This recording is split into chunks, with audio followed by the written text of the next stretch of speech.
அருட்பெருஞ்சோதி அருட்பெருஞ்சோதி தனி பெரும் கருணை அருட்பெருஞ்சோதி அருட்பெருஞ்சோதி அருட்பெருஞ்சோதி தனி பெரும் கருணை அருட்பெருஞ்சோதி அருட்பெருஞ்சோதி அருட்பெருஞ்சோதி தனி பெரும் கருணை அருட்பெருஞ்சோதி அருட்பெருஞ்சோதி அருட்பெருஞ்சோதி அருட்பெருஞ்சோதி அருட்பெருஞ்சோதி தனி பெரும் கருணை அருட்பெருஞ்சோதி அருட்பெருஞ்சோதி அருட்பெருஞ்சோதி தனி பெரும் கருணை அருட்பெருஞ்சோதி அருட்பெருஞ்சோதி அருட்பெருஞ்சோதி தனி பெரும் கருணை அருட்பெருஞ்சோதி அருட்பெருஞ்சோதி அருட்பெருஞ்சோதி அருட்பெருஞ்சோதி அருட்பெருஞ்சோதி தனி பெரும் கருணை அருட்பெருஞ்சோதி அருட்பெருஞ்சோதி அருட்பெருஞ்சோதி தனி பெரும் கருணை அருட்பெருஞ்சோதி அருட்பெருஞ்சோதி அருட்பெருஞ்சோதி தனி பெரும் கருணை அருட்பெருஞ்சோதி அருட்பெருஞ்சோதி அருட்பெருஞ்சோதி அருட்பெருஞ்சோதி தனி பெரும் கருணை அருட்பெருஞ்சோதி அருட்பெருஞ்சோதி அருட்பெருஞ்சோதி தனி பெரும் கருணை அருட்பெருஞ்சோதி அருட்பெருஞ்சோதி அருட்பெருஞ்சோதி தனி பெரும் கருணை அருட்பெருஞ்சோதி அருட்பெருஞ்சோதி அருட்பெருஞ்சோதி அருட்பெருஞ்சோதி அருட்பெருஞ்சோதி தனி பெரும் கருணை அருட்பெருஞ்சோதி அருட்பெருஞ்சோதி அருட்பெருஞ்சோதி தனி பெரும் கருணை அருட்பெருஞ்சோதி அருட்பெருஞ்சோதி அருட்பெருஞ்சோதி தனி பெரும் கருணை அருட்பெருஞ்சோதி அருட்பெருஞ்சோதி அருட்பெருஞ்சோதி தனி பெரும் கருணை அருட்பெருஞ்சோதி அருட்பெருஞ்சோதி அருட்பெருஞ்சோதி தனி பெரும் கருணை அருட்பெருஞ்சோதி அருட்பெருஞ்சோதி அருட்பெருஞ்சோதி தனி பெரும் கருணை அருட்பெருஞ்சோதி அருட்பெருஞ்சோதி அருட்பெருஞ்சோதி தனி பெரும் கருணை அருட்பெருஞ்சோதி அருட்பெரும் கலை மறந்தாலும்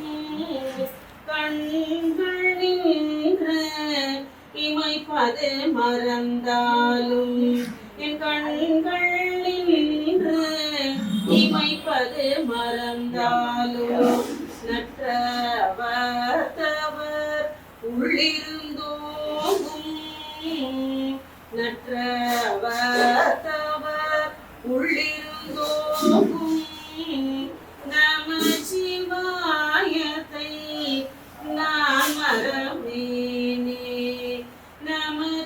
நமச்சிவாயத்தை நான் மறவேனே கல்மார்க்கும் பச்சவர்க்கும் கரிபொருளும் கரிமே காணார்க்கும் கண்டவர்க்கும் கண்ணலிக்கும் கண்ணே வல்லார்க்கும் மாற்றார்க்கும் வரமளிக்கும் வரமே மதியார்க்கும் மதிப்பவர்க்கும் மதி கொடுக்கும் மதியே நல்லார்க்கும் பொல்லார்க்கும் நடு நின்ற நடுவே நரர்களுக்கும் சுரர்களுக்கும் நலம் கொடுக்கும் நலமே எல்லாருக்கும் பொதுவில் நடமிடுகின்ற சிவமே சிவமே சிவமே என்ன ரசியான் புகழ இசையும் அணிந்தருளே தனி பெரும் கருணை அருட்பெருஞ்சோதி அருட்பெருஞ்சோதி அருட்பெருஞ்சோதி தனி பெரும் கருணை அருட்பெருஞ்சோதி அருட்பெருஞ்சோதி அருட்பெருஞ்சோதி தனி பெரும் கருணை அருட்பெருஞ்சோதி அருட்பெருஞ்சோதி அருட்பெருஞ்சோதி தனி பெரும் கருணை அருட்பெருஞ்சோதி அருட்பெருஞ்சோதி அருட்பெருஞ்சோதி தனி பெரும் கருணை அருட்பெருஞ்சோதி அருட்பெருஞ்சோதி தனி பெரும் கருணை அருட்பெருஞ்சோதி அருட்பெருஞ்சோதி அருட்பெருஞ்சோதி தனி பெரும் கருணை அருட்பெருஞ்சோதி அருட்பெருஞ்சோதி அருட்பெருஞ்சோதி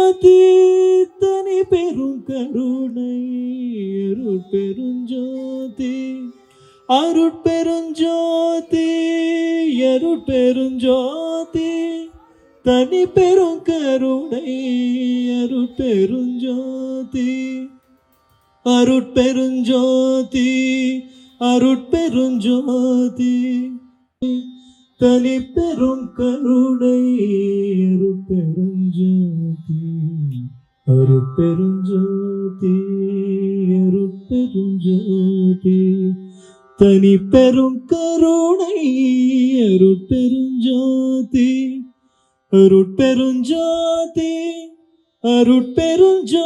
அருட்பெருஞ்சோதி தனி பெரும் கருணை அருட்பெருஞ்சோதி அருட்பெருஞ்சோதி அருட்பெருஞ்சோதி தனி பெரும் கருணை அருட்பெருஞ்சோதி அருட்பெருஞ்சோதி அருட்பெருஞ்சோதி தனி பெரும் கருணை அருட்பெருஞ்சோதி அருட்பெருஞ்சோதி அருட்பெருஞ்சோதி தனி பெரும் கருணை அருட்பெருஞ்சோதி அருட்பெருஞ்சோதி அருட்பெருஞ்சோதி தனி பெரும் கருணை அருட்பெருஞ்சோதி அருட்பெருஞ்சோதி அருட்பெருஞ்சோதி அருட்பெருஞ்சோதி அருட்பெருஞ்சோதி தனி பெரும் கருணை அருட்பெருஞ்சோதி அருட்பெருஞ்சோதி தனி நகரம் அருட்பெருஞ்சோதி எல்லாம் உயிரை இன்புற்று வாழ்க வள்ளல் மலடி வாழ்க வாழ்க. ஐயா என் பேர் ஸ்ரீபதி 34 வள்ளலார் வசித்திலேருந்து நாங்கள் பேசுகிறோம். இந்த வீடு 1936 எங்கள் தாத்தா பாட்டி இந்த வீட்டை வாங்குகிறாங்க. அவங்களுக்கு வள்ளலாரை பற்றி சரியாக தெரியாது. இவங்களுக்கு தெலுங்காரங்க. எங்கள் தாத்தா பாட்டி ரங்கோன்லேருந்து இங்கேருந்து தான் போகிறாங்க. ரங்கோனில் கவர்மெண்ட் ஹாஸ்பிட்டலில் வேலை செய்கிறாரு எங்கள் தாத்தா. அவங்களுக்கு வீடு வாங்கணும் ஆசை வருது, இங்கே வாங்கணும்னு ஆசைப்பட்றாங்க. அதில் இந்த குறிப்பிட்ட இந்த வட சென்னையில் சோன்வெல்ஸ் 7 கிணறு பகுதியில் தான் எங்கள் தாத்தா பாட்டி அவங்க முன்னோர்கள் இருந்தாங்க. அதனால் இந்த பக்கமே வீடு வாங்கணுன்ட்டு எங்கள் ஆயா ஆசைப்பட்றாங்க. அது பிரகாரம் இந்த வீடு இந்த பக்கத்தில் வீடு ஏதாவது காட்டுறாங்க. அவங்களுக்கு அந்த வீடு சரியாக எதுவும் பிடிக்கல. அப்போது இந்த தெருவிலலாம் சுற்றி சுற்றி வர்றாங்க. அந்த வீடு காமிச்சாலும் அவங்களுக்கு திருப்தியாக இல்லை. ஒரு இடத்துல கம்முன்னு நிற்கிறாங்க. அப்போது ஒருத்தர் முக்காலை போட்டுக்குன்னு ஒருத்தர் வர்றாரு, வெள்ளாடி அணிந்துக்குன்னு ஒருத்தர் வர்றாரு. இந்த வெயிலில் இந்த மாதிரி சுற்றுறீங்களா, இன்னும் அவங்க பிரச்சனைன்ட்டு அவர் கேட்குற மாதிரி. ஆனால் இவங்களுக்கு வள்ளலாரை பற்றி தெரியாது. எங்கள் தாத்தா வந்து நரசிம்மசாமி எல்லாம் இதெல்லாம் பஜனை எல்லாம் பண்ணுவார். எங்கள் பாட்டிக்கு முருகன் மேலே ரொம்ப பக்தி ஜாஸ்தி, கிருத்திகை சஷ்டி எல்லாம் ரொம்ப நல்லா இது பண்ணுவாங்க. தாத்தா வந்து நாம போட்டு எங்கள் பாட்டி பட்டை போடுவாங்க, விபூதி தரிச்சுக்குவாங்க. அப்போது அவர் வந்து கேட்குறாரு, என்ன விஷயம் கேட்டால், இந்த மாதிரி எங்களுக்கு நல்ல வீடு இருந்தால் சொல்லுங்கள், நாங்கள் வாங்கிக்கிறோன்றாங்க. நான் ஒரு வீடு சொல்கிறேன், அந்த வீடு ஓனரை வந்து இன்னும் விற்கிறேன்னு யாருக்கும் சொல்லலை, அவர் மனசில் தான் வச்சுன்னு இருக்காரு, விற்கிறதுக்கு இருக்காரு, நீங்கள் கேளுங்க, கொடுத்தா அந்த வீட்டை நீங்கள் வாங்கிக்கோங்க சொல்கிறாரு. சரி அந்த வீடு காட்டுங்கன்றாங்க. அப்போ இந்த வீட்டு படிக்கிட்டு வரைக்கும் வர்றாங்க. இந்த வீடு தான் போய் அவங்கள போய் நீங்கள் பாருங்கள், நீங்கள் கேட்டு பாருங்கள், கொடுத்தா வாங்கிக்கோங்கன்னு சொல்கிறாரு. சொல்லிவிட்டு அவர் போகிறதுக்கு ஆயத்தமாகறாரு. எங்கள் பாட்டியை வந்து நீங்களும் வாங்க, கொஞ்சம் சொன்னீங்கன்னா நல்லா இருக்குன்றாங்க. இல்லை அது அந்த வேலை எனக்கு இல்லைன்ட்டு அவர் போயிடுறாரு. அப்போது அவங்க என்ன பண்ணுறாங்கன்னா, கீழே வந்து மாடிக்கு வர்றாங்க. கீழே யாருமே இல்லை, அதனால் மாடி வந்து வந்தாங்க. இந்த ஹால், இப்போ நம்ம உட்காந்துங்க ஹாலில் தான் பழைய ஓனரு ஒரு ஈச்சாரில் படுத்துன்னு இருக்கார். அவர் ரொம்ப மன கஷ்டத்தில் ரொம்ப வேதனையாக இருக்கார். நம்ம இந்த வீட்டை விட்டு போகிறோமே, நம்ம என்ன பாவம் பண்ணணும்னு தெரியலன்ட்டு ரொம்ப சிந்தனையாக ரொம்ப மனக்கவலை சோர்வாக படுத்துன்னு இருக்கார் ஒரு ஈச்சாரில். அப்போது எங்கள் தாத்தா பாட்டி வந்து குரலை கொடுக்குறாங்க, ஐயா ஐயான்ட்டு. அப்போது எழுந்து பார்க்குறாரு, 2 பேரும் வேர்வையாக ஊற்றின்னு இருக்குது. உள்ளே கூப்பிட்டு ஒரு சொம்பில் தண்ணி கொடுக்குறாரு. அவர் என்ன நினச்சிங்கனாலும் இவங்க சாமி தான் வள்ளலாரை பார்க்க வந்திருக்காங்கன்னு சொல்லி அவருக்கு தெரியும், இதுக்கு முன்னாடி என்னென்ன நடந்தது ஏதுன்ட்டு அவருக்கு தெரியும். அதனால் வள்ளலாரை பற்றி அவருக்கு தெரியும். அந்த இதில் இவங்க ஐயா தரிசனம் பண்ண வந்திருக்காங்கன்ட்டு அவரை இட்டுன்னு வந்து தரிசனம் காட்டுறாரு. இவங்களுக்கு ஒன்றும் புரியல, நாங்கள் இதுக்கு வரல, இந்த வீடு நீங்கள் விற்கிறேன்னு கேள்விப்பட்டோம், அதுக்காக தான் நான் வந்தேன்னா ஒரு கோபம் இருக்குது. இப்போ வீட்டுக்குள்ளே வந்து எப்படி நீ வீடு விற்கிறேன்னு நீ கேட்ப, நான் கேட்டால் நீ சும்மா இருப்பேன்னு ரொம்ப கோச்சிக்கிறாரு. ஐயா எனக்கு ஒன்றும் தெரியாது, ஒரு முக்காடை போட்டுக்குன்னு ஒருத்தர் இருந்தார், பார்க்குறதுக்கு இவர் மாதிரி தான் இருந்தார், அவர் தான் சொன்னார், எனக்கு எப்படி தெரியும், நான் ரொங்கோன்லேருந்து வர்றேன். அவருக்கு ஷாக் ஆகுது. என் மனசுக்குள்ளே இருந்தது அவருக்கு எப்படி தெரியும், எங்கே பார்த்தோம் ஏது பார்த்தோன்னா இந்த மனையில் பார்த்தோம், வா எனக்கு காட்டணும். அந்த இடத்துல போய் பார்க்குறாங்க, யாரார விசாரித்தா நான் பார்க்கல கேட்கலன்னு சொல்லிடுறாங்க. அப்போது அவர் ஒரு இதுக்கு அவரே ஏதோ சில இதில் சொல்லியிருக்காரு நினச்சிக்கிட்டு ஒரு மெசேஜ் மாதிரி இவங்களுக்கு கொடுக்க சொல்லி அவர் ஏதோ உத்தரவு போட்டிருக்காருன்னு மனசில் வச்சுக்கின்னு அவரை கூப்பிட்டு இந்த அறையை காமிச்சு சொல்கிறாரு, இது இந்த மகான் இருந்த இடம், வடிகடமனை வந்து பார்த்த இடம், முருகனை காட்சி பார்த்த இடம், சில திருமறையெல்லாம் ஏடுன இடம், ரொம்ப இந்த அறையை வந்து ரொம்ப புனிதமாக வச்சுக்கணும், நீங்கள் வேறு மாதிரி எதுவும் செஞ்சிடாதீங்க, நான் என்ன பாவம் பண்ணேன்னு தெரியல, நான் போகிறேன், நீ என்ன புண்ணியம் பண்ணிய தெரியல, இந்த வீட்டுக்கு வரீங்கன்னு சொல்லிட்டு இந்த வீட்டை பத்திரமா பார்த்துக்குவாங்க. நிறைய பேர் இங்கே தரிசனம் பார்க்க வருவாங்க, வந்தாங்கன்னா அவங்களுக்கு உங்களால் முடிஞ்சது ஏதோ காப்பியோ தண்ணியோ ஏதோ கொடுங்க, ஐயாவை தரிசனம் காட்டுங்கன்னு சொல்லி அவர் போயிடுறாரு. அதே மாதிரி நிறைய பேர் வர ஆரம்பிச்சுவாங்க. அவங்க சில வள்ளலாரை பற்றி கேட்டால் இவங்களுக்கு பதில் சொல்ல தெரியல. அவங்க என்ன பண்ணுறாங்கன்னா, இந்த வீட்டில் இருந்து போனார்னு ஏதோ சாதாரணமாக நினச்சிக்காதீங்க, வடலூருக்கு போனால் தான் அவரோட பிரம்மாண்டத்தை உங்களுக்கு புரியும், நீங்கள் வடலூருக்கு போய் தரிசனம் பண்ணிட்டு வாங்கன்னு சொல்ல ஆரம்பிச்சிடுறாங்க. அதே மாதிரி இவங்க என்ன பண்ணாங்க, இன்னும் இந்த மாதிரி வருது நம்ம போகலான்ட்டு 1936 வடலூருக்கு ஸ்டார்ட் ஆகிடுறாங்க. அங்கே போனால் இங்கே போகிறதுக்குள்ள இருட்டை போகுது. அவன் பஸ்ஸுக்காரன் இப்போ மாதிரி டெவலப்மெண்ட்டு ஒன்றும் இல்லை, பஸ்ஸுக்காரன் இறக்கிட்டு அவன் போயிட்டாங்க. இவங்க எந்த பக்கம் போகிறதுன்னு தெரியல, ஒரே கும்முன்னு இருக்கட்டும். அவன் கம்முன்னு இருந்தால் ஒருத்தர் லாந்தரை தூண் அதே மாதிரி வெள்ளாடை போட்டுக்கணும் ஒரு லாந்தரை தூண் வர்றாரு. அந்த இருட்டில் ஒரு வெளிச்சம் மாதிரி தெரியுது. இந்த இருட்டில் என்ன பண்ணுறீங்கன்ட்டு அவர் கேட்குறாரு. இல்லை நாங்கள் ஐயா வீட்டிலேருந்து வரோம், சென்னையிலேருந்து, நாங்கள் சபைக்கு போகணுன்னு ஒரு பார்க்குறோம். சபையில் என்னது யாரும் இருக்க மாட்டாங்க, வாங்க நம்ம தர்மசாலைக்கு போகலான்ட்டு தர்மசாலைக்கிட்டும் போகிறார். ஒத்தடி பாதை 2 பக்கம் வயலாம். அந்த இருட்டில் அந்த லாந்தரை காமிச்சின்னு வர்றாங்க. அவங்க 2 பேர் பின்னாடியே அந்த வெளிச்சத்தில் போகிறாங்க. தர்மசாலைக்கு போன கிட்ட போகிறப்போ நீங்கள் யார் என்னன்னு சொல்லுங்கள், மற்றதெல்லாம் அவங்க பார்த்துப்பாங்கன்ட்டு அவர் அங்கேருந்து போயிடுறாரு. இவங்க போய் அன்னையத்துக்கு கதவு தட்டினா உள்ளேருந்து ஆளுங்க வந்து யார் என்ன கேட்டால் இந்த மாதிரி ஐயா வீட்டிலேருந்து ரொம்ப மரியாதை கொடுக்குறாங்க. சாப்பாடெல்லாம் வச்சு மறுநாள் அவருடைய இடத்தெல்லாம் காட்டுற கருங்கொடி, மருதூர், தேஞ்சி ஓடை, ஞான சபை, ஐயா மறைஞ்சோட சித்தி வளாகம் இதெல்லாம் காமிச்சு சில புஸ்தகம்லாம் கொடுத்து அவருடைய ஆசீர்வாதம் இருக்குது, அந்த வீடை பத்திரமா பார்த்துக்குவாங்கன்னு சொல்லி ஆசீர்வாதம் பண்ணி ஆரம்பிச்சாங்க. அன்னிலேருந்து இன்னி வரைக்கும் 90 வருஷத்துக்கு மேலே ஆகுது, அப்படியே வந்துன்னு இருக்குது. இது இன்னி வரைக்கும் அது கண்டினியூஸ் ஆகுது. எங்கள் தாத்தா பாட்டி, எங்கள் அப்பா அம்மா, அதுக்கு அப்பால நாங்கள் வந்துருக்கோம். இப்போ சிறப்பாக அன்னதானம்லாம் நடந்துக்கின்னு இருக்குது. இந்த மாதிரி பெரியவங்க எல்லாம் வர்றாங்க. ஆசீர்வாதத்தில் சில அரிசி எல்லாம் வந்துக்கினே தான் இருக்கும். கிட்டத்தட்ட 450லேருந்து 500 பேர் டெய்லி தர்மசாலை மாதிரி அன்னதானம் நடந்துக்கின்னு இருக்குது. ஏழை உடைகள்லாம் சாப்பிட்டு போகிறாங்க. இது நடந்துக்கின்னு இருக்குது. ஒன்றுன்னா ஐயாவுக்கு இதுக்கு என்ன சம்பந்தம்னா, ஐயா மருதூரில் 1823 அவர் பிறக்கிறாரு. அவங்க அப்பா அம்மா 5வது மகன் இவர். இவர் பிறந்த 6 மாதத்துக்கெல்லாம் அவங்க அப்பா காலமாயிடுறாரு. ராமைய பிள்ளை இறந்த உடனே அவங்க வீட்டில் ஒரு இது வருது, கஷ்டம் வருது. அப்போ என்ன பண்ணாங்கன்னா, அவங்க அம்மா வீட்டுக்கு பொன்னேரிக்கு போகிறாங்க. அங்கே ஒரு 6 மாதம் இருக்காங்க. அங்கே வந்து இந்த வீட்டுக்கு வர்றாங்க, சென்னை நோக்கி வர்றாங்க. பெரியண்ணம் தெரு, பாளையம் தெரு, இது வீராசாமி பிள்ளை தெரு. இந்த வீட்டில் தான் அவருக்கு சிறப்பான ஒரு மரியாதை தரப்படுறோம். இவங்க வரப்போது அவருக்கு 1.5 வயசு குழந்தை. அவங்க கூட யார் வராங்களோ அவங்க அண்ணன் அண்ணி தான் வராங்க. அது தெரியுது. ரொம்ப செல்லமாக வளர்க்குறாங்க அவர். அதாவது தன் பிள்ளை விட ரொம்ப அப்பா இல்லைன்னு சொல்லிட்டு ரொம்ப கௌரவமாக ரொம்ப இதுவாக வளர்க்குறாங்க.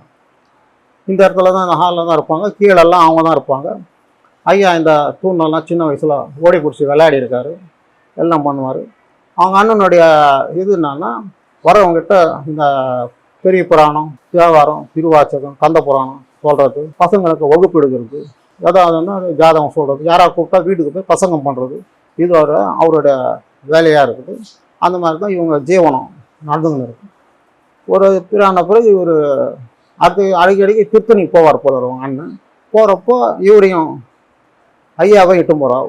வள்ளலாரையும் ராமலிங்கம் அவர் பேர், அவர் இட்டும் போவாங்க போல. 14 கழிச்சு இவருக்கு பாடம் சொல்லி கொடுக்கணும் சொல்லி முடிவெடுத்து, அப்போ கிட்டத்தட்ட ஒரு 4 வயசு மேலே போகுது. பாடம் சொல்லி கொடுக்கணுன்ட்டு இவர் பாடம் சொன்னால் அவர் அதை இது பண்ண மாட்டேன்றார், கவனிக்க மாட்டேன்றார். அண்ணங்கிட்ட ரொம்ப பாசம். இவரால் அவரை அடிக்க முடியல, திட்ட முடியல. அதனால் என்ன ஆகுதுன்னா, இவர் வாழ்த்தனம் பண்ணி விளையாட பண்ணின்னு இருக்காரு. இந்த பக்கத்து ரயிலில் தான் அந்த பாடெல்லாம் பசங்களெல்லாம் வச்சுட்டு, இவர் கூட சில மாணவரெல்லாம் இருப்பாங்க. அவங்களாம் வச்சுட்டு இவர் நம்மக்கிட்ட இந்த மாதிரி பேசின்னு இருந்தால் இவர் அங்கே கலாட்டை பண்ணி இருப்பார். சரி, இவன் நம்மக்கிட்ட இருந்தால் படிக்க மாட்டேன்றான் சொல்லிட்டு அவருடைய நண்பரான இன்னொருத்தர் பேர் காஞ்சிபுரம் சபாபதின்ட்டு ஒரு 4 தெருவு தள்ளி ஒருத்தர் இருக்கார். அவர் பேர் காஞ்சிபுரம் சபாபதி. அவர்கிட்ட எடுத்து போய் தன்னுடைய தம்பியை ஒப்படைக்கிறாரு. இவனுக்கு நீங்கள் பாடம் சொல்லி கொடுக்கணும். நீங்கள் நல்லா வாத்தியார் தானே, எங்கிட்ட அனுப்புகிறாருன்னா, இல்லை என்கிட்ட பாடம் கற்றுக்க மாட்டேன்ட்டார்.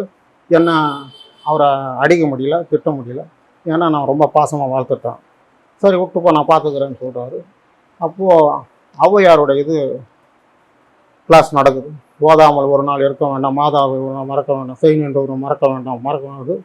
அந்த கிளாஸ் போயின்னு இருக்குது. மற்ற பசங்கள்லாம் கோரஸாக சொல்கிறாங்க. வள்ளலார் மட்டும் கண்ணு மூடின்னு கம்முன்னு கை கட்டின்னு கம்முன்னு நிற்கிறாரு. அப்போது வாத்தியார் கேட்குறாரு, ஏன் நான் எல்லாம் சொல்கிறப்போ நீ மட்டும் கம்முன்னு இருக்கிய, இன்னும் அவனுக்கு தெரியல, நான் சொல்லித்தரேன்றாரு. எனக்கு அதில் நாட்டம் இல்லை, எனக்கு அது பிடிக்கலான்றாரு. இன்னும் பிடிக்கலன்னா, ஆரம்பம் நல்லா இருக்கும், முடிவு சரியில்லை. அது நான் ஆரம்பம் சொல்ல முடியல, இன்னும் ஒழுங்காக சொல்கிறாரு. இல்லை, அதை வரும்போது இறைவன்கிட்ட கேட்கும்போது வேண்டும் வேண்டும் சொல்லணும். இதில் வந்து கடைசியில் வேண்டாம் வேண்டாம் வருது. இறைவன்கிட்ட நம்ம வேண்டும் வேண்டும் தான் கேட்கணும். அவன் சொன்னால் அவருக்கு ரொம்ப கோபம் வந்துடுது. ஔவையாருடைய 1000 வருஷம் இது அது நீ என்ன புதுசாக கற்றுக்கணுடா, என்னடா அவங்க மனசில் என்ன நினச்சிங்கன்னா, சரி உனக்கு தெரிஞ்சது நீ சொல்லுன்னு சொன்னப்போ, அப்போ ஒருமை நட்பண்டா, உற்றமுறை வேண்டும், உள்ளொன்று வைத்து உருமுறை உருவகாலம் வேண்டும், பெருமை மகன் புகழ் பேச வேண்டும், பொய்மை பேசாது இருக்க வேண்டும், மதி வேண்டும், நிதி வேண்டும், கருணை வேண்டும், நோயற்ற வாழ வேண்டும் சொல்லிட்டு இந்த வேண்டும் வேண்டும் வேண்டும் வேண்டும்னு வரும். அப்போது அவருக்கு என்ன ஆகி போகுதுன்னா, இவனுக்கு படிப்பு சொல்ல தகுதி நமக்கு கிடையாது. அதனால் சொல்லிட்டு நீ கம்முன்னு போய் உட்காந்துக்கிறாரு. இவர்கிட்ட எந்த கேள்வியும் கேட்க மாட்டேன்றாரு. அவரை பார்த்தா இவர் மரியாதை கொடுக்குறாரு, வள்ளலார் பார்த்து அவர் மரியாதை கொடுக்க ஆரம்பிச்சிடுறாரு. அப்போது அவருக்கு வள்ளலாருக்கு ஒரு மாதிரி இருக்குது. இன்னும் இவர் நமக்கு குரு, நமக்கு இவர் மரியாதை தர்றாரு. இவர் என்ன பண்ணால் பக்கத்தில் இருக்கிற கந்தக்கோட்டை முருகர் கோயிலுக்கு போக ஆரம்பிச்சிடுறாரு. போகிறப்போ கூட 4 பசங்க போயிடுறாங்க. அந்த கோயிலில் போய் பாடிங்க இருக்காரு. அங்கே ஐயருங்கெல்லாம் அவருக்கு நண்பராகிடுறாங்க. அவர்கிட்ட நீ பாட்டு பாடுறோன்னா இவர் பாட்டை பாடின்னு இருக்காரு. அதெல்லாம் கோயிலெல்லாம் சுற்றின்னு இருக்காங்க.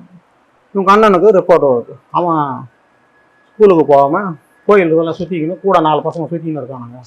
அவன் நாளைக்கு கெட்டு போச்சுன்னா அப்பா இல்லாத பையனை நீ தான் கெட்டுக்கிட்டேன்னு தப்பாயிடும், அவனை கண்டிச்சு வைன்னு சொல்கிறான். அப்போ இவருக்கு கோபம் வருது. ஆனால் அவர் திட்டத்துக்கு மனசு வரல.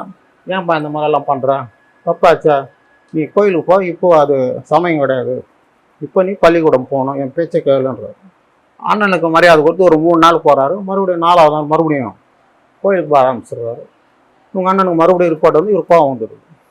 அவங்க அண்ணி கூப்பிட்டு திட்டுறாரு, உன்னால தான் அவன் கெட்டு போயிட்டான், என் பேச்சு கேட்காதவன், அவன் கூட நான் ஏன் இருக்கணும், இனிமேல் அவன் மூஞ்சி மூடிக்க மாட்டேன், அவன் கூட நான் சாப்பிட மாட்டேன், அவன் கூட படுக்க மாட்டேன், இந்த வீட்டில் அவன் இருக்கணும் நான் இருக்கணும்ட்டு அவர் ஒரு இதில் அவர் துணிமணியில் எடுத்துன்னு கிளம்புறாரு. இவர் பார்க்குற நம்மளால் அன்னைக்கு தகராறு என்னத்துக்கு, நம்ம வெளியே போகலான்ட்டு அவங்க அண்ணிக்கிட்ட போய் சொல்கிறார், நான் போகிறேன்னா அவர் அவங்க அப்பா மாதிரி, அதனால் நீ எதுவும் கோச்சிக்காத, ஒரு வாரம் அப்படி இரு, நான் அவங்க அண்ணன் நான் சமாதிப்படுத்திக்கிறேன். இந்த வீட்டுக்கு முன்னாடி ஒரு திண்ணை இருந்தது, அந்த ராத்திரியில் வந்து அந்த திண்ணையில் படுத்துக்கோ, காலையில் உங்கள் அண்ணன் வெளியே போயிடுவார், நீ மதியம் பின்னாடி பக்கம் வந்து அப்போ நம்ம வீட்டுக்கு பின்னாடி வாசல் வரும், பின்பக்கம் கதவு வரும், நீ வா சாப்பிட்டு பொண்ணு அவங்க அண்ணன் வந்த பிறகு நீ போகணும். அந்த அம்மா ஒரு இது மாதிரி சத்தியம் மாதிரி வாங்கிக்கிறாங்க. அதே மாதிரி ஒரு ராத்திரியில் வந்து படுத்துப்பார், இந்த அம்மா படுக்கைலாம் போட்டு வைப்பாங்க. அதேமாதிரி மத்தியானமாக அவன் அண்ணன் போனவர் பின்பக்கம் வந்து சாப்பிடுவார். இது நடக்குது. ஒரு நாள் அந்த ஒட்டு திண்ணையில் படுத்துடுறாரு, தூக்க காலத்தில் பரண்டு கீழே ஓடுறாரு. அப்போ சிவனே வந்து அவரை தாங்கிக்கிறாரு. இது நடக்குது. இவர் வந்துட்டு போகிறது அவங்க அண்ணனுக்கு தெரியுது. சரி சாப்பாடு எங்கே போவோம் பையன், நம்ம தான் இருக்கணும் கம்முன்னு இருக்காரு. ஒரு நாள் அவங்க அப்பாவுக்கு திதி வருது, அன்றைக்காவது இவனை சமாதானம் பண்ணி சொந்தக்காரெல்லாம் வச்சு இவனை சமாதானப்படுத்தலான்ட்டு அவரை காத்துன்னு இருக்காரு. மணி கிட்ட 2 மேலே போகுது அவங்க அப்பா திதி அன்னைக்கு.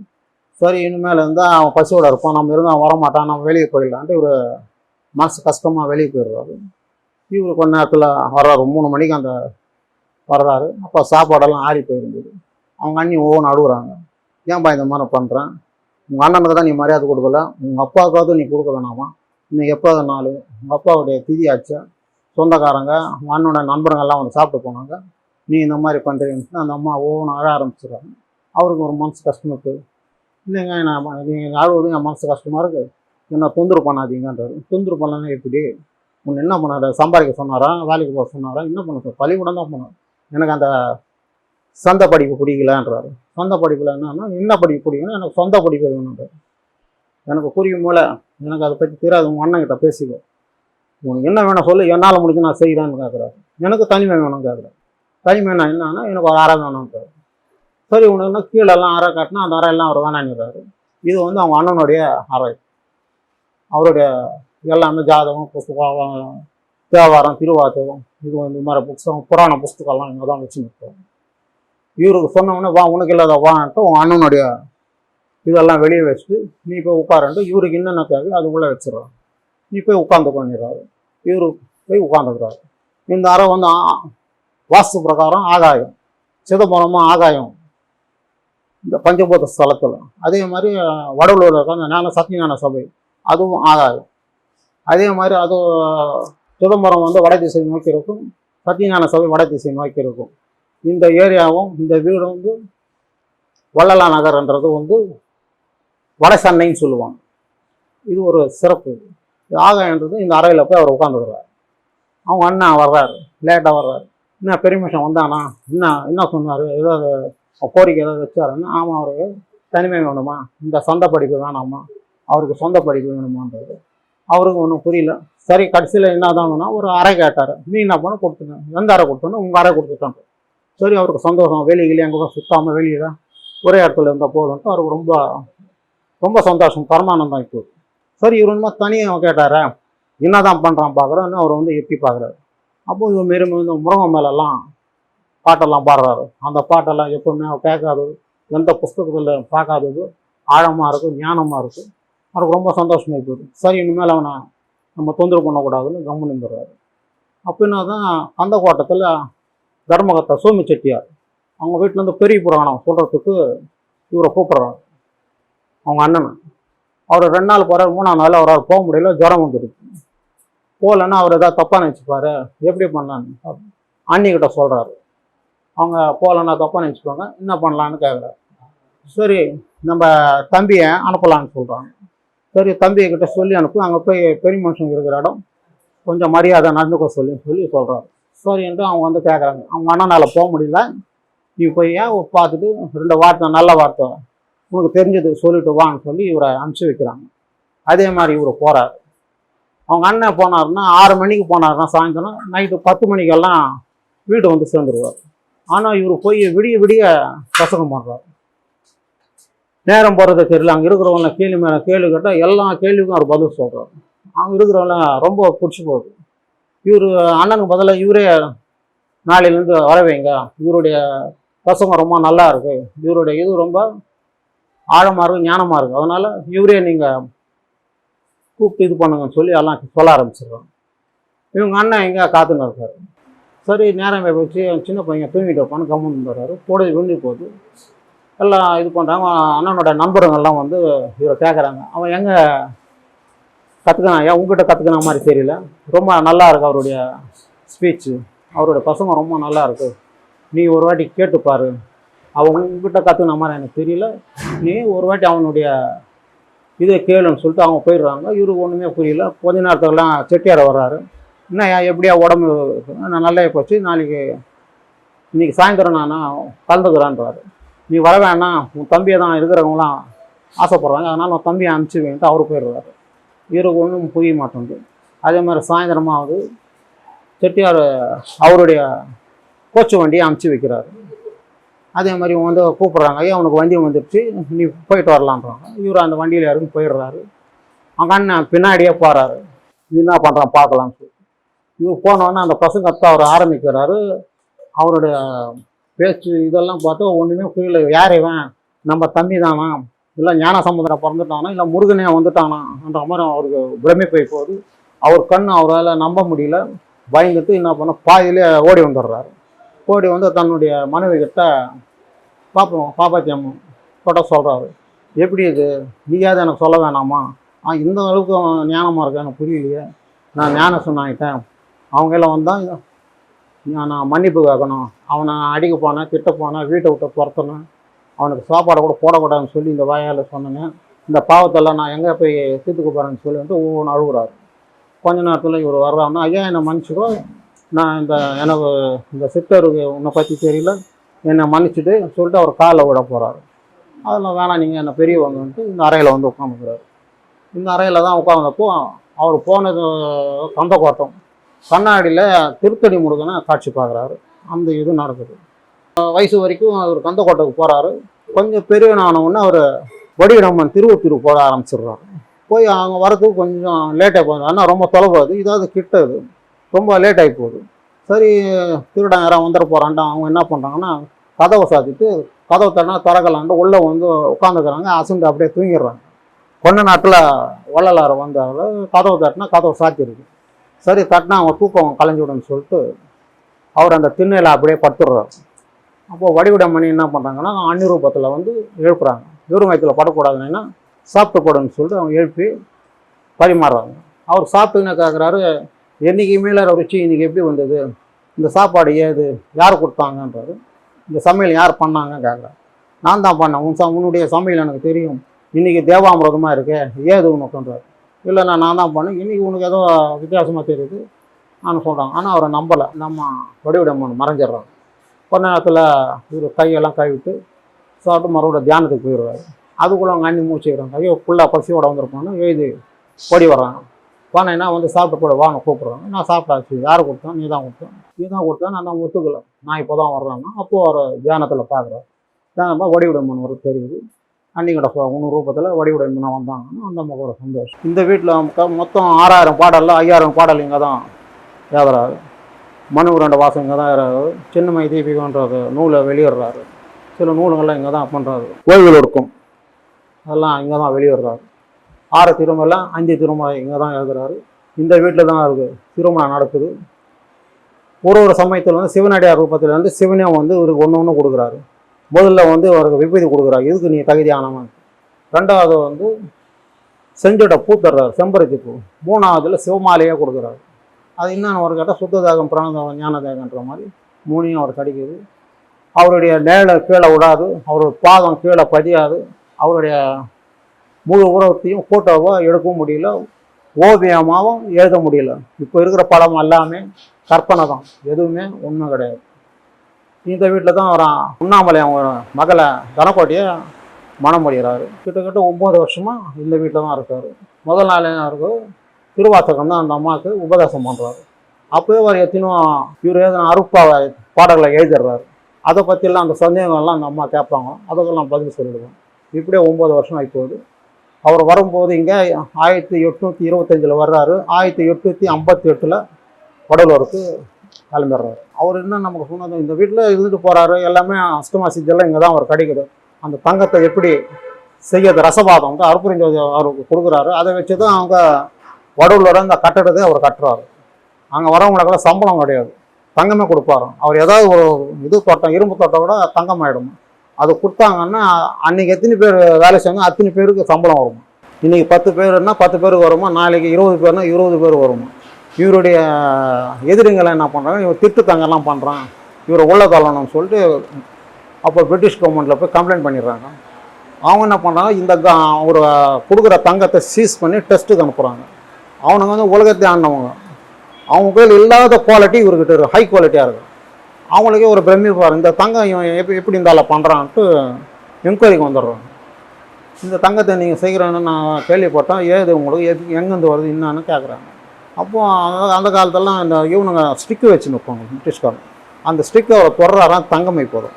பார்த்தோன்னா அவங்களுக்கே ஒரு மாதிரி போதும், என்ன மன்னிச்சுவாங்க, நீங்கள் சொன்னாங்கன்னா நாங்கள் வந்தோம், நல்லா பண்ணோம், நீங்கள் பெரிய சான்ட்டு நான் மன்னிச்சுவாங்கன்ட்டு அவங்க போயிடுறாங்க. மற்றவங்கெல்லாம் விட இவர் வந்து ஆணைத்தரமாக சொல்கிறது ஜீவகாரண்யம் பற்றி அவர் பேசுவார். ரொம்ப எந்த உயிரையும் கொல்லக்கூடாது, அதை சாப்பிடக்கூடாது, இம்சை பண்ணக்கூடாதுன்றார். பசிக்கு உணவளிக்கணும்னு சொல்லிட்டு ரொம்ப ஸ்ட்ராங்காக சொல்கிறார். அது அரசனுக்கும் பசிக்கும், ஆண்டிக்கும் பசிக்கும். அதனால் அதை விட வேறு எதுவே இல்லைன்றார். போதும்னு சொல்கிறது மேட்ரு அதுதான். இப்போ பணம் கொடுத்தா பீரோவில் அடிக்கினே இருப்பான், நகை கொடுத்தாலும் எவ்வளோ வச்சுன்னு இருப்பான், வீடு கொடுத்தா எத்தனை வீடாலும் வச்சுன்னு இருப்பான். ஆனால் அந்த பசி மட்டும் எனக்கு போதும் சொல்கிற வார்த்தையில் அதில் தான் இருக்குது. திருப்தியாக அவன் உயிர் வாடுறதுக்கு அந்த பசி, அதுதான். அதை விட்டு ஆணித்தரமாக சொல்கிறாரு. அது நீ மட்டும் சொல்கிறாரு, முன்னால் முடிஞ்சு ஒரு எறும்பு கூட, கண்ணுக்கு தெரிய எறும்பு கூட குணமடிக்கலான்றாரு. நீ காசிக்கு போகிறது, ராமேஸ்வரம் போகிறது, அங்கே பார்த்தோம்னா ஓமம் பண்ணுறது, இதிலெல்லாம் எதுலையுமே அந்த பலன் கிடையாது. இந்த அன்னதானம், தர்மசாலை, தர்மம் பண்ணுறதுல தான் ஸ்பெஷாலிட்டி, அதில் தான் இருக்குன்றார். நீ கேட்டதெல்லாம் கிடைக்கணுன்றார். எதுலையுமே கிடைக்காதது எனக்கு அதில் தான் கிடைச்சதுன்றார் வள்ளலார். யாராவது நான் ஏற்றி வைத்து அருப்புரிஞ்சோதின்னு சொல்கிறார். வடலூரில் அந்த தர்மசாலையில் சாயந்தரம் வந்து அதை சொல்கிறார். அப்போ தான் அந்த இதுவே எனக்கு கிடைச்சதுன்றார். நான் எத்தனையோ பாடல் கோயிலுக்கு போனேன், பாடல் எதனா அதிலெல்லாம் கிடைக்காதது இந்த இதில் தான் எனக்கு கிடைச்சதுன்னு சொல்கிறார். இது வந்து ஸ்டெப் பை ஸ்டெப்பாக ஒரு இதை பண்ணார் வள்ளலார். யார்கிட்ட பண்ணணும், யார் வேலை கொடுக்கணும், யார் இதை செய்யணும், அதை நிர்ணயம் பண்ணியிருக்காதான்னு சொல்லணும். எங்கள் அப்பாவுக்கு நாங்கள் 9 பேர், அதில் 8வது நான். அதில் என்ன தேர்ந்தெடுத்தாரோ எனக்கு தெரியாது. என் கனவுலெல்லாம் வந்திருக்காரு, சில மேட்டர்ஸ் எல்லாம் சொல்லுவார். ஒரு வாட்டி என் கனவுல வந்து சொல்கிறாரு, நான் இந்த வீட்டுக்கு எதிர்க்க உட்காந்துக்கிற மாதிரி. அப்போ வள்ளலார் நம்ம வீட்டிலேருந்து, இந்த வீட்டிலேருந்து இறங்கி என்னை பார்த்துட்டு வருகிறேன் சொல்லிட்டு போகிறாரு. வருகிறேன்னு சொல்லிட்டு போகிறான்னு எனக்கு ரொம்ப இன்னும் அர்த்தம், வருகிறேன்னு சொன்னா போகிறாரு அர்த்தமா வர்றாரு அர்த்தமா ரொம்ப குழப்பமாக இருந்தது. ரொம்ப மனசு கஷ்டமாக, நான் வருகிறேன்னு தான் நம்ம வீட்டுக்கு போய் நம்ம வீட்டுக்கு போகிறாரான்ற மாதிரி எனக்கு ரொம்ப மனசு கஷ்டமாக இருந்தது. யாரோ கேட்டேன், எனக்கு வந்து ஆறுதலான்னு சொன்னாங்க. வருகிறான்னா வர்றாருன்னு அர்த்தம்னாரு. ஒருத்தர் சொன்னால் வருகிறேன்னா இங்கேருந்து அவர் கிளம்பிட்டாருன்ற மாதிரி சொன்னப்போ ரொம்ப கஷ்டமாக இருந்தது. இது எப்படி பார்த்தா ஒரு வாட்டி நந்தனத்தில் புக் ஸ்டால் போடுறாங்க, புக்குங்கள் ஆன்மீக புக்கு எல்லாம் போடுறாங்க. அப்போ என்னை கூப்பிட்றாங்க, வான்னா இல்லைன்னா நான் அங்கே போகணும், நிறைய பேர் வருவாங்க, நான் அங்கே வந்துட்டேன் எப்படின்னு சொன்னோன்னா, சரி உங்களுக்கு என்ன புக்ஸ் வேணும்னு கேடுவோம், ஏதோ ஆன்மீகம் சம்மந்தப்பட்ட புக்ஸ் எதாவது இருந்தால் கொடுங்க கொண்டாங்கன்னு சொல்லி போகணும். அப்போது கண்ணதாசன் புக்கு இன்னும் கொண்டாடுறாங்க. அதில் பட்டினத்தார் புக்கு வருது. எனக்கு தெரியாமல் அந்த புக்கை நான் படிக்கிறேன். அதில் ஓலைச்சூடல் ஃபைனலாக ஒரு வருது, காரந்த ஊசியும் வாராத கடை வைக்குன்னு சொல்லி அந்த வந்த உடனே அவர் என்ன பண்ணுறாருன்னா, அப்போ தான் அவருக்கு எல்லாமே இந்த உலகம் மாய இதெல்லாம் வேஸ்ட்டுன்ட்டு அதை அவர் பெரிய இவர் டைமண்ட் மர்ச்சன்ட், அவர் பெரிய கவர்மெண்ட்டுக்கு லோன் கொடுப்பாங்க, அரசுக்கு அவர் லோன் கொடுப்பார். அந்த அளவுக்கு ஒரு கெப்பாசிட்டியான ஒரு இவர் அவர். இந்த கேட்ட உடனே என்ன பண்ணுறாருன்னா, அவரோட மேலே போட்டு வந்த எல்லாமே கீழே போட்டுடுறோம். ஏற்கனவே அவங்க வீட்டில் முன்னோர்கள் யாரோ சாமியார் ஆகிருக்காங்க. அந்த சாமியார் துணி அவங்க அம்மா என்ன பண்ணுவாங்களா, வாரத்துக்கு ஒரு வாட்டி ஒரு பெரிய பொட்டு மரப்பட்டி மாதிரி ஏதோ இருக்கும், அந்த துணியை எடுத்து துவைச்சி காய வச்சு மறுபடியும் உள்ளே வச்சுக்குவாங்க. அத்தை இவர் கவனிக்க மாட்டார். இவர் அதெல்லாம் போட்டு எனக்கு அந்த துணி வேணும்னு கேட்குறாரு. இவர் கொஞ்சம் பர்சனாலிட்டி நல்லா இருப்பார். அந்த துண்டு கொண்ட மட்டும் இவருக்கு பத்தலையும் அது. ஆனால் பாதியில் பத்தாம அந்த துணி கட்டிக்கிறாரு. அப்போது கூட ஒரு திருவோடு இருக்கு. அந்த திருவோடு கொடுன்றாங்க.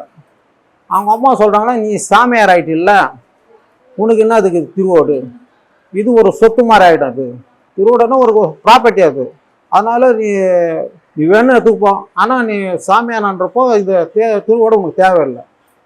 அவர் என்ன பண்ண அந்த திருவோடு அவங்க அம்மா கையில் கொடுத்துட்றாரு. சரிம்மா நான் போயிட்டு வர்றேன்றாரோ. நீ போகும்போது சாமியார் நீ எப்படி போயிட்டு வரேன்னு சொல்லுவேன்? சப்போஸ் என் மகனாக இருந்தால் நீ ஊருக்கு போகிறப்போ நீ போயிட்டு வரேன்னு நீ வரப்போகிறேன்னு அர்த்தம். நீ சாமியார் ஆகிட்டேன் போயிட்டு வரேன்னு வரப்போறியா நீங்க? சரி நான் போகிறேன்னு சொல்கிறாரோ. போகிறேன்னு சொன்னால் நான் சத்து போயிட்டேன்னா எனக்கு எவன் கொல்லி போடுவான். அப்போ நான் என்னதான் சொல்லணும்னா வருகிறேன்னு அந்த வார்த்தை சொல்கிறார். வருகிறேன்னா அவங்க சிவனோட வாக்கியம் அது, எப்போ வேணால் வருவாங்க. அதே மாதிரி தான் சங்கராச்சாரியார் தாய்கிட்ட சொல்லிப்போம், நான் வருகிறேன்னு சொல்லிட்டு போகிறாராம். அவங்க அம்மா இறந்தவொன்னு தெரிஞ்சுன்னு வர்றாரு. அது எனக்கு அந்த இன்டர்வியூ வள்ளலார் எனக்கு கொடுக்குறாரு, நான் வருகிறேன்னு சொல்லிட்டு. நான் வந்த பிறகு கொஞ்சம் கொஞ்சமாக டெவலப் ஆகுது. 5 கிலோ 3 கிலோ 4 கிலோ போட்டு இன்றைக்கி கிட்டத்தட்ட 75 கிலோ வரைக்கும் சாப்பாடு 3 மூட்டை சாப்பாடு போடுறேன். கிட்டத்தட்ட ஃபஸ்ட்டு அவர் 50 பேர் சாப்பிட்டாங்க, 100 பேர் சாப்பிட்டாங்க. கிட்டத்தட்ட இன்றைக்கி 500 பேர்கிட்ட அண்ணா தர்மசாலை மாதிரி அன்னதானம் நடக்குது. அரிசி இல்லைன்னு சொன்னோம்னா அரிசி வந்துடும். பணம் இல்லைன்னு சொன்னால் துபாயிலேருந்து யாராவது ஃபோன் பண்ணுவாங்க, இந்த மாதிரி இந்த வீடு ரிப்பேர் பண்ணணும் என்னன்னா யாரோ ஒருத்தர் அனுப்பிச்சி விட்ருவார், நீ இது பண்ணிக்கோ என்ன வேணும் சொல்லிட்டு. அதாவது என்னுடைய நான் கஷ்டமே படக்கூடாதுன்னு நான் கொஞ்சம் சோர்வாயிட்டேன்னா அவரு சும்மா இருக்க மாட்டார், எனக்கு என்ன வேணுமோ அனுப்பிச்சிக்கினே இருப்பார். அந்த ஸ்டோர் ரூமில் காய்கறியோ அரிசியோ எப்பவுமே நில்லானதே கிடையாது, ஸ்டாக் வந்துக்கினே தான் இருக்கும். இப்போ எல்லாம் வர ஆரம்பிச்சிட்டாங்க. அவங்களோட அப்பாவுக்கு இதான பர்த்டே, பையனுக்கு பர்த்டே, குழந்தை பிறக்கணும், மேரேஜ் ஆகணும், இன்னும் கோரிக்கை வச்சாலும் நடக்குது. ஒரு பேஷண்ட்டுக்கு கேன்சரே வந்துருச்சு, லாஸ்ட் ஸ்டேஜ், ஐசி வார்டில் இருக்காங்க. அவங்க வந்து அழுகுறாங்க, ஒவ்வொன்று அழுகுறாங்க. வந்துட்டு போகிறாங்க. மறுநாள் எனக்கு ஃபோன் பண்ணுறாங்க, ஐயா உனக்கு டிஃபன் வேணுமான்னு கேட்குறாங்க. வேணாம் சாப்பிட்டு வந்தேன்றாரு. இல்லை என்ன வேணும்னு கேட்குறாங்க. ஒரு தோசை கொண்டான்றேன். அந்த அவங்களுக்கும் வாங்கிக்கணும் எனக்கும் வாங்கிக்கின்னு வர்றாங்க. முதல் நாள் வந்து அழுதாங்க. அன்றைக்கி 2ஆம் நாள் எனக்கு ஒரு தோசை கொடுக்குறாங்க. அவங்க பின்னாடியே ஒருத்தர் வர்றார், ஒரு 50 வயசு தகுந்த ஒரு காக்கி பேண்ட்டு ஒயிட் ஷர்ட்டு ஒரு தொப்பி போட்டுன்னு வர்றாரு. அந்த அம்மா பின்னால் வர்றாரு. நான் அந்த அம்மாவுக்கு தெரிஞ்சவங்க போல இருக்குன்னு கம்முன்னு இருந்தேன். வந்து என் பக்கத்தில் உட்காந்தாரு. அந்த அம்மா உள்ளே போயிட்டாங்க. முட்டி போட்டுக்குன்னு அது கொஞ்சம் அபயம் சொல்லிட்டு சொல்லிக்கினே அழுதுன்னு இருக்காங்க. இவர்கிட்ட நான் பேச்சு கொடுக்குறேன். நீ யார் ஏன்னு கேட்டேன். நான் வந்து வடலூரில் ஓமந்தூராரு, அவங்களோட ஃபேமிலியில் என் தாத்தா பாட்டி எங்கள் அப்பா அம்மா எல்லாம் சேவை பண்ணியிருக்காங்க. நானும் பண்ணுவேன். இந்த வீட்டுக்கு வரணும்னு ஆசைப்பட்டேன். இன்றைக்கி தான் வந்தேன்னு. இன்னும் ஏன் சாப்பிட்றேன்னு, நீ என்ன கொடுத்தாலும் சாப்பிட்றேன்னு. அந்த அம்மா கொடுத்த தோசை கொடுத்தேன், சாப்பிட்டு போயிட்டார். சாப்பிட்டு போனால் இந்த அம்மா ஒவ்வொன்று சிரிக்கிறாங்க. அழுதுன்னு இருந்தாலும் அது வீட்லேயும் சிரிக்க ஆரம்பிச்சோம். என்னங்க நான் என் வீட்டுக்காரன் என்னை தேடின்னு இருக்காரு. இல்லைம்மான்னு என் வீட்டுக்காரன்னா தானே மேட்டு இதை போச்சு, நம்ம போகிறோம், அதனால எங்ககிட்டலாம் பேசவே மாட்டார். என்னோடய 2 பசங்கக்கிட்ட மூஞ்சி கொடுத்து பேச மாட்டார். நமக்கு டாக்டர் வந்து சொல்லிட்டாரு, நாள் குடிச்சிட்டாரு, சொந்தக்காரங்க சொல்லணும்னு சொல்லிட்டாங்க. என் வீட்டுக்காரர் என்னை தேடிக்கின்னு ஐசி வார்டுலேருந்து ஜென்ரல் வார்டுக்கு வந்துட்டாருன்ட்டு நம்ம ஓடும். மறுநாள் 2-3 நாள் கழிச்சு மறுபடியும் அவங்க அப்பா அம்மாலாம் வருவாங்க. இந்த மாதிரி அவர் பசிக்கு தான்றாரு, முன்னெல்லாம் சாப்பிட மாட்டார், பசிக்கு தாண்டா இன்னும் கொடுக்கலான்னு கஞ்சி கொடுங்கன்னு. இங்கே தான் கஞ்சி வச்சு கொடுத்தோம், கஞ்சி சாப்பிட்டாரு. அப்போல்லாம் என்ன கொடுக்கலான்னு மாதுளம் ஜூஸ் சொன்னேன். அப்போல கீழே வந்து தக்காளி சாதம் ஊறுகாய் வச்சு சாப்பிட்டாரு. அவருக்கு முடியெல்லாம் கொட்டி போச்சு, புருவெல்லாம் கொட்டி போச்சு, முடியே கிடையாது. இங்கே வந்து சாப்பிட்ட பிறகு இன்றைக்கி மறுபடியும் வேலைக்கு போட்டுருக்காரு, நல்லாயிருக்கும். அதுன்னா ஓரளவுக்கு வள்ளலார்கிட்ட அவங்களுக்கும் அந்த டச் இருக்கும். அப்படின்னா அதுன்னா அது சீக்கிரமாக அந்த ஸ்பார்க் ஃபயர் ஆகுது. நம்ம ஏனோத்தனாலும் ஆகாது. அவங்களுக்கும் அந்த பிடிப்பு இருக்கும். பிடிப்பு இருந்தோன்னா கண்டிப்பாக அது வள்ளலார் செஞ்சு கொடுப்பாரு. நிறைய பேர் கிட்னி ஃபெயில் ஆகிறவங்க கூட ரிகவர் ஆகிருக்கு. கல்யாணம் இருக்குது, குழந்தை பிறக்கல, வேலை வேணுன்றாங்க, கோரிக்கை வச்சு எல்லாமே நடக்கும். வள்ளலார் எல்லாம் கண்டிப்பாக நல்லாவே நடத்தி வைக்கிறார். நிறைய பேர் இப்போ வர ஆரம்பிச்சிட்டாங்க, எல்லாமே நடக்கும். அருட்பெருஞ்சோதி டாக்டர் ஞானசேகரன். இன்ஜினியரிங்கில் டாக்டரேட் வாங்கியிருக்கேன். இது என்னுடைய மனைவி சாந்தி. இங்கே வர காரணமாக நம்ம ஐயாவோட வீட்டுக்கு வர காரணமாக இருந்தது ருக்மணிகாந்தன். நம்ம நிறையா சயின்ஸ் எல்லாம் நிறையா படிச்சிருக்கிறோம், இன்ஜினியரிங் படிச்சிருக்கிறோம், அதெல்லாம் அறிவியல். இந்த மெய்ஞானத்தை தெரிஞ்சுக்கணுங்கிறதுக்காக ஒரு முறை வடலூர் போயிருந்தோம் 2018. அதுக்கு பின்னாடி ஐயாவோட வள்ளலார் வீட்டுக்கு வரணுங்கிறதுக்காக இங்கே வந்திருந்தோம். இன்றைக்கி இங்கே வந்திருந்தது ரொம்ப சிறப்பு. நாங்கள் 2018 ஆசைப்பட்டோம். அது இன்றைக்கி 18ஆம் தேதி வெள்ளிக்கிழமை 2025 குட் ஃப்ரைடே அன்னைக்கு இங்கே வந்திருக்கோம். இது ரொம்ப மகிழ்ச்சியாக இருக்குது. நம்ம எப்படி வெளியில் அறிவியலை நம்ம பார்க்குறோமோ அதே மாதிரி நம்ம மெய்யியல் தெரிஞ்சுக்கணுன்னா இந்த மாதிரி மெய்ஞான வள்ளலார்கள் வழியாக போனோம்னா தான் நம்ம தெரிஞ்சுக்க முடியும். இது நம்ம வெளியில் தெரிஞ்சு சயின்டிஃபிக்காக நம்ம இதை ப்ரூவ் பண்ண முடியாது. இது நம்மளுடைய உணர்வுபூர்வமாகவும் நம்ம உள்ளபூர்வமாகவும் உணரக்கூடிய செயல் இது. இங்கே வந்த பின்னாடி இங்கே ஜாதி மதம் பேதம் கிடையாது, எல்லா மக்களும் வர்றாங்க. இவரோட வள்ளலாருடைய மெயினான ஒரு தீமை என்னென்னா பசிப்பினி போக்குதல். அது இங்கே நாங்கள் நேராக பார்த்தோம். மனசுக்கு ரொம்ப நிறைவாக இருக்குது. இங்கே எங்களுக்கு வர்றதுக்கு ஒரு வாய்ப்பு கொடுத்த அருட்பெருஞ்சோதி கடவுளுக்கு நன்றி. இதுக்கு மூல காரணமாக இருந்த எங்கள் குடும்ப நண்பர் ருக்மன் காந்தனுக்கு நன்றி. ரொம்ப நாளாக மனைவி ஆசைப்பட்டதுனால தான் இதில் வந்தோம். என்னுடைய வேண்டுகோள் என்னென்னா நம்மளை பற்றி நம்ம தெரிஞ்சுக்கிறதுக்கு இந்த மாதிரி இடங்களுக்கு வந்தோம்னா தான் நம்ம ஆயிரங்கிறது நம்ம தெரியும். நீங்களும் இங்கே வாங்க, இங்கே வந்துட்டு போங்க. ரொம்ப பழமையான வள்ளலார் வாழ்ந்த வீடு. நாங்கள் எதிர்பார்க்கல, இன்னும் அந்த பழமை மாறாத அப்படியே வச்சுருக்குறாங்க. ரொம்ப சிறப்பாக இருக்குது, மன நிறைவாக இருக்குது. ரொம்ப சந்தோஷம். நன்றி. அனைவருக்கும் வணக்கம். இந்த வள்ளலார் வீட்டுக்கு எனக்கு இன்றைக்கி தான் அந்த ஜோதியை தரிசனம் வள்ளலாருக்கு நான் நன்றி கடன் பட்டிருக்கிறேன். நான் இங்கே வந்தவொன்னே மனதில் ஒரு அமைதியாக இருக்குது. இங்கே வந்தவங்க எல்லாருக்கும் சாப்பாடு கொடுக்குறாங்க. சாப்பாடு கொடுக்கும் பொழுது நல்ல இன்முகத்தோடு கொடுக்குறாங்க. அது மனசுக்கு ரொம்ப மகிழ்ச்சியாக இருக்குது. நம்ம வீட்டில் சமைக்கிறதுக்கு ஒரு 10 பேருக்கு சமைச்சு பரிமாறினாலே பெரிய விஷயமா இருக்குது. அங்கே இவ்வளோ பேருக்கும் மன மகிழ்ச்சியோடு உணவு பரிமாறுறாங்க. ரொம்ப நல்லா இருக்குது. அதனால் அனைவரும் ஒரு தடவை இந்த ஜோதி தரிசனத்தை பார்த்து நீங்களும் நன்மை அடைவீங்கன்னு என்று மனமுருக வேண்டிக் கொள்கிறேன். வணக்கம்.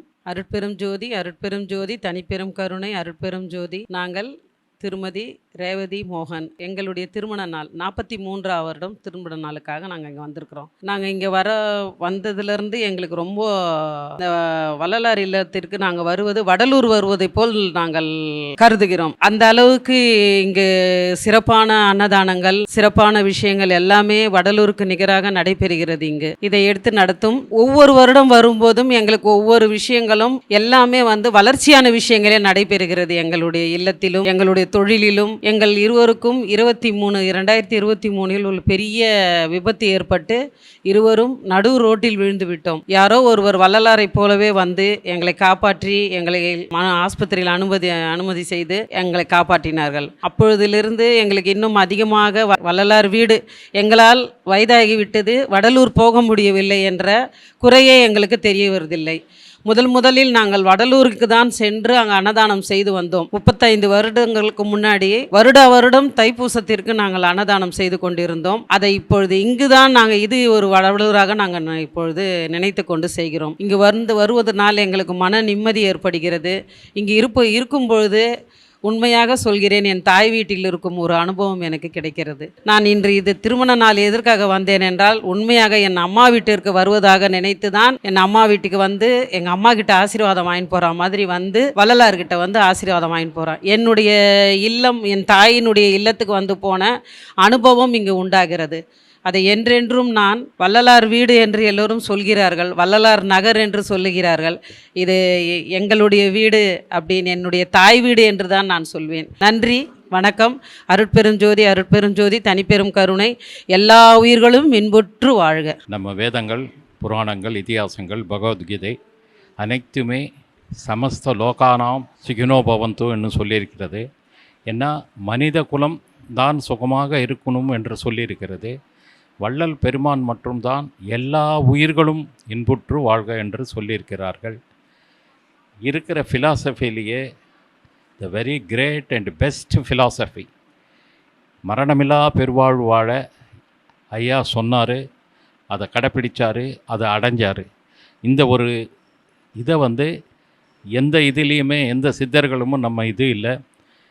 நம்ம கதைகளில் புராணங்களெல்லாம் பார்த்தா இறைவனை மரணமில்லா பெருவாழ்வு பக்தர்கள் கேட்டால் அது எங்களால் முடியாது அப்படின்னு மட்டும்தான் சொல்லுவாங்க. ஆனால் ஜெகத்குரு ஆதிசங்கராச்சாரியாரே புனரப்பி ஜனனம் புனரப்பி மரணம் அப்படின்னு சொன்னார். ஆனால் வள்ளல் பெருமான் மட்டும்தான் மரணமில்லா பெருவாழ்வு தான் உண்மையான நிலை, இறைநிலை என்று சொல்லி வாழ்ந்து காட்டி அடைஞ்சிருக்காரு. ஸோ அந்த வழியில் நடக்கிறதுக்கு, அந்த சன்மார்க்க முறையில் நடக்கிறதுக்கு நாங்களும் எங்கள் குடும்பமும் பயிற்சி பெற்றுக்கொண்டு நடந்து கொண்டு இருக்கின்றோம். இப்பிறவில் இல்லாவிட்டாலும் அடுத்த பிறவில் வள்ளல் பெருமானுடைய பூரண அனுக்கிரகத்தோடு நாங்கள் மரணமில்லா பெருவாழ்வு அடைவோம் என்று நினைக்கின்றேன். திருச்சிற்றம்பலம்.